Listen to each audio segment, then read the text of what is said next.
ప్రస్తుతం బెంగళూరులో ఉన్నటువంటి వైఎస్ఆర్ కాంగ్రెస్ పార్టీ అధినేత జగన్మోహన్ రెడ్డి ఈరోజు తాడేపల్లికి రానున్నారు. రేపు ఉదయం ఆయన గుంటూరు పర్యటనకు వెళ్ళనున్నట్లుగా సమాచారం. అయితే ఇటీవల చంద్రబాబు నాయుడు ఇంటి మీద దాడికి సంబంధించి, అలాగే టీడీపీ పార్టీ కేంద్ర కార్యాలయం మీద దాడికి సంబంధించి ఆరోపణలు ఎదుర్కొంటూ అరెస్ట్ అయినటువంటి మాజీ ఎంపీ నందిగామ సురేష్ ప్రస్తుతం గుంటూరు సబ్ జైల్లో ఉన్నటువంటి విషయం అందరికీ తెలిసిందే. ప్రస్తుతం ఆయన రిమాండ్లో ఉన్నారు. సో ఆయన్ను పరామర్శించడానికి జగన్ రాబోతున్నారు అనేది సమాచారం. యాక్చువల్గా జగన్ లండన్ వెళ్లాల్సినటువంటి పర్యటన ఉన్నప్పటికీ కూడా ఆయన పాస్పోర్ట్ మీద ఇంకా స్పష్టత రానటువంటి నేపథ్యంలో 1 ఇయర్ వరకే రెన్యువల్ అంటూ కోర్టు, ప్రజాప్రతినిధుల కోర్టు తీర్పు ఇవ్వటం, కాదు 5 సంవత్సరాలకు కావాలంటూ ఆయన హైకోర్టును ఆశ్రయించడం, ఈరోజు దాని మీద తీర్పు రానుంది. ఈ నేపథ్యంలోనే ఆయన పర్యటన వాయిదా పట్టడంతో తన పార్టీ నేత నందిగామ సురేష్ అరెస్ట్ అవ్వడంతో ఆయన పరామర్శించడానికి జగన్ ఏపీకి రాబోతున్నారు. అమరావతిలో ఉద్రిక్త పరిస్థితులు నెలకొన్నాయి. కొద్దిసేపటి క్రితమే వైఎస్ఆర్ కాంగ్రెస్ పార్టీ నేత మాజీ ఎమ్మెల్యే నంబూరి శంకర్రావు అమరావతి ప్రాంతంలో, అమరావతి మండలంలో ముంపుకి గురైనటువంటి ప్రాంతాలను, వరదలో చిక్కుకున్నటువంటి ప్రాంతాల్లో పర్యటించడం కోసం, అక్కడ ఉన్నటువంటి బాధితులను పరామర్శించడం కోసం పార్టీ శ్రేణులు కార్యకర్తలతో కలిసి రావడం జరిగింది. దీన్ని తెలుసుకున్నటువంటి టీడీపీ కార్యకర్తలు ఆయన కాన్వాయ్ మీద దాడి చేయటం, ఒక కారు అద్దాలు పగలగొట్టడం కూడా జరిగింది. దీంతో అప్రమత్తమైనటువంటి పోలీసులు ఇరు వర్గాలను చెదరగొట్టి అక్కడ ఎటువంటి అవాంఛనీయ సంఘటనలు జరగకుండా ఉండేందుకు ప్రయత్నాలు చేస్తున్నారు.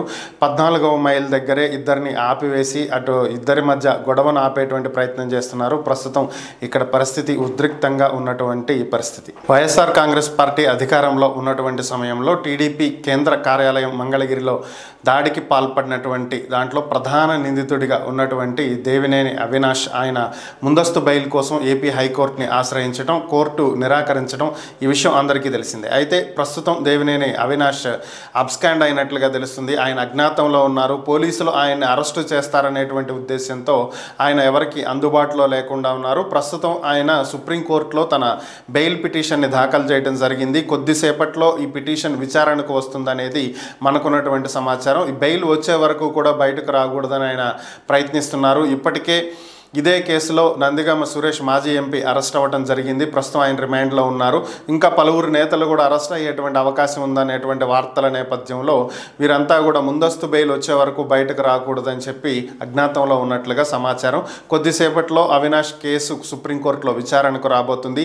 ఇదే ఆయనకు చివరి ప్రయత్నం. ఒకవేళ సుప్రీంకోర్టు కూడా ముందస్తు బెయిల్ నిరాకరిస్తే అరెస్టు తప్పదు. ఈరోజు కేంద్రంలో ఉక్కు మంత్రిత్వ శాఖ ఆధ్వర్యంలో ఒక కీలక సమావేశం జరగనుంది. దీంట్లో ఖచ్చితంగా విశాఖపట్నం స్టీల్ ప్లాంట్కి సంబంధించి ఒక స్పష్టత వస్తుంది అని చెప్పి అందరూ ఆశిస్తున్నటువంటి పరిస్థితి. ఎందుకంటే ఇటీవల విశాఖ ఉక్కు కర్మాగారాన్ని పరిశీలించినటువంటి మంత్రి కుమారస్వామి ఉక్కు పరిశ్రమ, విశాఖ ఉక్కు ప్రైవేటీకరణ అనేది ఇప్పట్లో ఉండదని చెప్పి ఆయన ప్రకటించి వెళ్ళటం జరిగింది. అయితే ఇక్కడ జరుగుతున్నటువంటి పరిణామాలు మాత్రం దానికి భిన్నంగా ఉన్నాయి.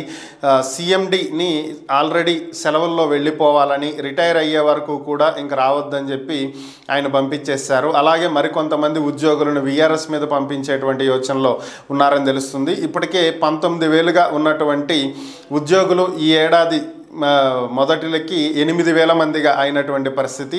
ఇక 2025 వచ్చేటప్పటికి కేవలం 2,500 మంది ఉద్యోగులు మాత్రమే మిగిలే అవకాశం ఉంది అనేది ఉక్కు ఉద్యోగులు భావిస్తున్నటువంటి పరిస్థితి. దీంతో పాటుగా నాగర్నార్ ఉక్కు కర్మాగారంలో సాంకేతిక పరిజ్ఞానం కలిగినటువంటి కార్మికులు లేరని, సో విశాఖ ఉక్కు నుంచి కొంతమందిని పంపించాలని చెప్పి అడిగిన వెంటనే విశాఖ ఉక్కు కర్మాగారానికి చెందినటువంటి అధికారులు వారిని పంపించడం కూడా జరిగింది. సో ఈ పరిణామాలన్నీ చూస్తుంటే ఉక్కు ఉద్యోగ సంఘాలు ఖచ్చితంగా ప్రైవేటీకరణ దిశగానే అడుగులు వేస్తున్నారని, అందుకే సీఎండీని తొలగించారని, కార్మికులను కూడా తగ్గిస్తూ వస్తున్నారని, ఇవన్నీ ప్రైవేటీకరణకు సంకేతాలని చెప్పి చెప్తున్నటువంటి పరిస్థితి. మరి దీని మీద ఈరోజు ఒక స్పష్టత వచ్చేటువంటి అవకాశం ఉంది. విశాఖ ఉక్కు ప్రైవేటీకరణ అవుతుందా లేదా అనేది ఈరోజు తేలబోతుంది. ఏపీ ముఖ్యమంత్రి చంద్రబాబు నాయుడు మాజీ పిఎస్ పెండ్యాల శ్రీనివాస్ మీద ప్రభుత్వం సస్పెన్షన్ ఎత్తివేయడం జరిగింది. ఆయన విధుల్లోకి తీసుకుంటూ నిన్న ప్రభుత్వం నుంచి ఒక జీవో కూడా విడుదలైంది. అయితే పెండ్యాల శ్రీనివాస్ మీద గతంలో వైఎస్ఆర్ కాంగ్రెస్ పార్టీ అధికారంలో ఉన్నప్పుడు ఆయన అధికార దుర్వినియోగానికి పాల్పడ్డారంటూ పలు అభియోగాలతోటి ఆయన్ని సస్పెండ్ చేయడం జరిగింది. అలాగే 2023 సెప్టెంబర్ 29న ఆయన సస్పెండ్ చేయటం, ఆ తర్వాత 2023 నవంబర్ నుంచి 2024 జనవరిలో ఆయన మీద విచారణకు ఆదేశించడం కూడా జరిగింది. ఈ విచారణకు సంబంధించినటువంటి అధికారులు ఈ ఏడాది ఆగస్టు నెలలో ఒక నివేదిక కూడా ప్రభుత్వానికి సమర్పించడం జరిగింది. ఈ నివేదికలో పెండ్యాల శ్రీనివాస్ మీద వచ్చినటువంటి అభియోగాలలో కొంతవరకు నిజాలు ఉన్నాయి అనేది విచారణ కమిటీ ఇచ్చినటువంటి నివేదిక. అయినా కూడా ప్రభుత్వం ఆయన విధుల్లోకి తీసుకోవటం, అంతేకాకుండా ఆయన సస్పెన్షన్లో ఉన్నటువంటి కాలాన్ని కూడా రెగ్యులరైజ్ చేస్తూ ఆయన బాధ్యతలలో ఉన్నట్టుగా దాన్ని పరిగణించాలని చెప్పి ఆదేశాలు ఇవ్వటం. సో ఇవే చర్చనీయాంశంగా మారినటువంటి పరిస్థితి. ఆల్రెడీ అభియోగాల్లో కొంతవరకు నిజాలు ఉన్నప్పుడు దాని మీద విచారణ చేపట్టకుండా మరలా ఆయన్ని విధుల్లోకి తీసుకోవటం ఏంటి అని చెప్పి ప్రతిపక్షాలు ప్రశ్నిస్తున్నటువంటి పరిస్థితి. పెండ్యాల శ్రీనివాస్ గత 15 ఏళ్లుగా చంద్రబాబుకి పిఎస్గా వర్క్ చేయడం జరిగింది. ఏపీలో ఇటీవల వచ్చినటువంటి వరదలలో కొట్టుకు వచ్చినటువంటి 5 బోట్లు ప్రకాశం బ్యారేజ్ కౌంటర్ వెయిట్లను ఢీకొనటం, అవి దెబ్బతినటం ఇది అందరికీ తెలిసినటువంటి విషయం. అయితే ఈ బోట్లు వైఎస్ఆర్ కాంగ్రెస్ పార్టీకి చెందినటువంటి వారివని, వైసీపీ కుట్ర పన్ని ప్రకాశం బ్యారేజ్ని డ్యామేజ్ చేయడం కోసమే వీటిని పంపించడం జరిగింది అని చెప్పి ప్రభుత్వం ఆరోపిస్తుంది. దీనికి తగ్గట్టుగానే విచారణకు ఆదేశించడం, నిన్న ఒక ఇద్దరిని అరెస్టు చేయటం, వారిని రిమాండ్కి పంపడం కూడా జరిగింది. అయితే దీనికి సంబంధించి ట్విట్టర్లో టీడీపీ ఒక పోస్ట్ అయితే పెట్టడం జరిగింది ఎక్స్ వేదికగా. దీంట్లో ఉన్నటువంటి వ్యక్తులు వీళ్ళకి వైసీపీతో సంబంధాలు ఉన్నాయని, మాజీ ఎంపీ నందిగామ సురేష్కి అనుచరులని, ఇలా తలశీల రఘురామ్కి సన్నిహితులు అని చెప్పి కూడా వాళ్ళు పోస్టులు పెట్టడం జరిగింది. అయితే దీనికి కౌంటర్గా వైఎస్ఆర్ కాంగ్రెస్ పార్టీ ఈరోజు ఎక్స్ వేదికగా కొన్ని ఇమేజెస్తో పాటు ఒక పోస్ట్ పెట్టింది. అరెస్ట్ అయినటువంటి కోమటి రామ్మోహన్ అనేటువంటి వ్యక్తి చంద్రబాబుకి అత్యంత సన్నిహితుడైనటువంటి కోమటి జయరామ్కి బంధువని, అలాగే ఈయన దేవినేని ఉమాతో ఉన్నటువంటి ఫోటోలు, చంద్రబాబుతో ఉన్నటువంటి ఫోటోలు ఇవిగో అని చెప్పి పోస్ట్ చేయడం జరిగింది. అలాగే మరొక వ్యక్తి ఉషాద్రి కూడా దేవినేని ఉమాకి సన్నిహితుడని, వీళ్ళంతా కూడా గతంలో కలిసి ఉన్నటువంటి ఫోటోలను పోస్ట్ చేస్తూ తమ సొంత పార్టీ వాళ్లే ఈ పనులు చేసినటువంటి నేపథ్యంలో వాటిని వైసీపీ మీద నెట్టివేయటం కోసం ఇటువంటి దుష్ప్రచారానికి టీడీపీ తెరలేపింది అంటూ వైసీపీ ఒక ట్వీట్ చేయడం జరిగింది. మరి దీనికి కూటమి ప్రభుత్వం ఏం సమాధానం చెప్తుందనేది చూడాలి. ఏపీ డిప్యూటీ సీఎం జనసేన అధినేత పవన్ కళ్యాణ్ ప్రస్తుతం కాకినాడ జిల్లా పర్యటనలో ఉన్నారు. ఆయన నిన్న ఏలేరు రిజర్వాయర్ గేట్లు ఎత్తుతారనేటువంటి వార్తల నేపథ్యంలో పిఠాపురం నియోజకవర్గంలో పలు ప్రాంతాలు ముంపునకు గురయ్యేటువంటి అవకాశం ఉందని, వెంటనే దీని మీద చర్యలు చేపట్టాలని కలెక్టర్ను ఆదేశించడం, హుటాహుటిన ఆయన కాకినాడకు తరలి వెళ్ళటం ఇది అందరికీ తెలిసినటువంటి విషయం. ఈ సందర్భంగా ఆయన పలు కీలక వ్యాఖ్యలు చేయడం జరిగింది. గతంలో కూడా బుడమేరు ఆక్రమణలకు గురైనటువంటి నేపథ్యంలోనే ఈ వరద ఎక్కువగా ముంచెత్తి విజయవాడలోకి వరద నీరు వచ్చిందని, ఆయన ఇక్కడ కూడా హైడ్రా తరహాలో చర్యలు చేపట్టాలని చెప్పి వ్యాఖ్యలు చేసిన విషయం తెలిసిందే. అయితే దీనికి తగ్గట్టుగా ఇప్పుడు ఆయన మరొకసారి వ్యాఖ్యలు చేయడం జరిగింది.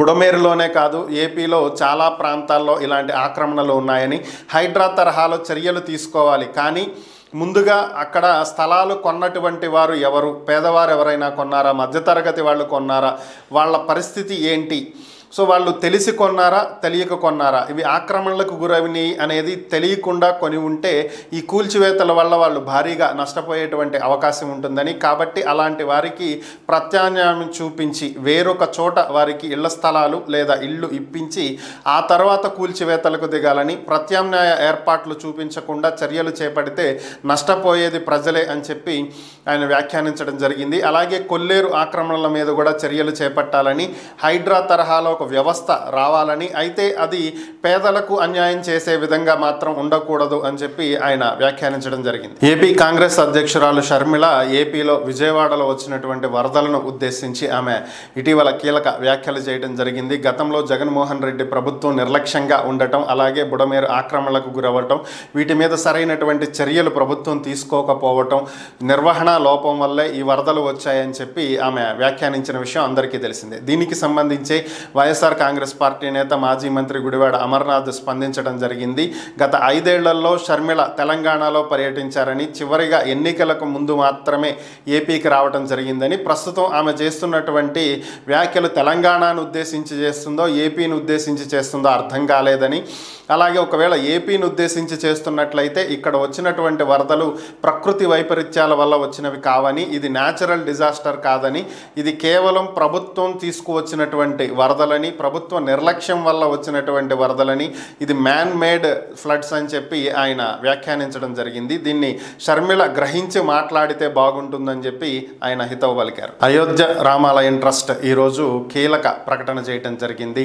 అయోధ్య రామాలయం నిర్మాణానికి సంబంధించి అలాగే 70 ఎకరాలలో 18 దేవాలయాలను నిర్మించాలని తలపెట్టిన విషయాన్ని మరొకసారి ట్రస్ట్ గుర్తు చేసింది. అలాగే ఇక్కడ ఆలయ నిర్మాణాలకు చేపడుతున్నటువంటి సమయంలో అలాగే భక్తుల ద్వారా వస్తున్నటువంటి ఓవరాల్గా ఈ నిర్మాణాలకు సంబంధించి ఇవ్వాల్సినటువంటి జిఎస్టీ, కేంద్ర ప్రభుత్వానికి కట్టాల్సినటువంటి 18% జిఎస్టీ చూసినట్లయితే ఈ 18 దేవాలయాలకు ఓవరాల్గా 400 కోట్ల రూపాయల జిఎస్టీని కేంద్ర ప్రభుత్వానికి అయోధ్య రామాలయం ట్రస్ట్ కట్టాల్సి ఉంటుందని, అయితే దీనికి సంబంధించి కేంద్ర ప్రభుత్వం ఎటువంటి వెసులుబాటులు ఇచ్చినా కూడా తీసుకోవటానికి ట్రస్ట్ సిద్ధంగా లేదని, రూపాయితో సహా ప్రతి ఒక్క రూపాయి జిఎస్టీ చెల్లించి తీరుతామని, మినహాయింపులేమీ అవసరం లేదని, రామాలయ నిర్మాణం కోసం భారీ స్థాయిలో విరాళాలు వచ్చాయని, దేశ విదేశాల నుంచి కూడా విరాళాలు అందాయని, ఒకానొక సందర్భంలో విరాళాలు పంపొద్దు అని చెప్పి ప్రకటనలు కూడా ఇవ్వటం జరిగిందని, 2 లక్షల మంది భక్తులు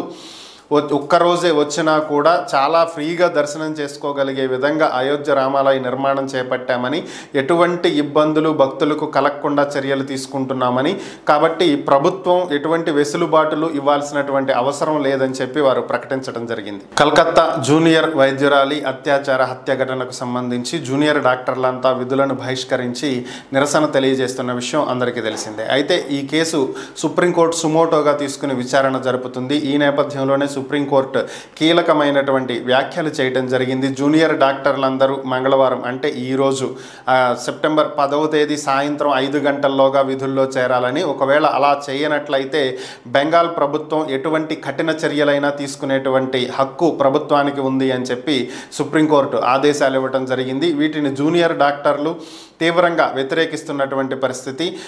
బెంగాల్ ప్రభుత్వానికి అనుకూలంగా సుప్రీంకోర్టు తీర్పునిచ్చిందని, అయితే బెంగాల్ ప్రభుత్వం సీఎం మమతా బెనర్జీ సుప్రీంకోర్టులో ఇచ్చినటువంటి నివేదిక అఫిడవిట్ పూర్తిగా తప్పని, ఆమె ఇచ్చినటువంటి నివేదికలో జూనియర్ డాక్టర్ల సమ్మె కారణంగా వారు విధులను బహిష్కరించినటువంటి కారణంగా 23 మంది రోగులు మృతి చెందారు అని చెప్పి ఆమె తెలియజేశారని, అలాగే ఇంకా ఎంతోమంది రోగులు వైద్యం అందక ఇబ్బంది పడుతున్నారని చెప్పి ఆమె కోర్టుకి తెలియజేశారని, దీన్ని దృష్టిలో పెట్టుకునే సుప్రీంకోర్టు ఈ ఆదేశాలు ఇవ్వడం జరిగిందని, కానీ ఇవి పూర్తిగా అవాస్తవమని, ఇప్పటి వరకు ఎలాంటి మరణాలు సంభవించలేదని, విధులను బహిష్కరించినప్పటికీ కూడా తాము ప్రత్యేకంగా వైద్య సేవలను అయితే అందిస్తూనే ఉన్నామని, ఎక్కడా కూడా వైద్య సేవలు ఎక్కడ ఆగలేదని, కాబట్టి ఈ కేసు రాష్ట్ర పోలీసుల దగ్గర నుంచి సిబిఐకి వెళ్ళింది, కలకత్తా హైకోర్టు దగ్గర నుంచి అలానే పశ్చిమ బెంగాల్ హైకోర్టు దగ్గర నుంచి సుప్రీంకోర్టుకు వెళ్ళింది. ఇన్ని మార్పులు జరిగినా బాధితురాలికైతే ఇంకా న్యాయం జరగలేదని, న్యాయం జరిగే వరకు తమ పోరాటం మాత్రం ఆపబోమని, విధుల్లో చేరబోము అని చెప్పి వారు స్పష్టం చేయడం జరిగింది.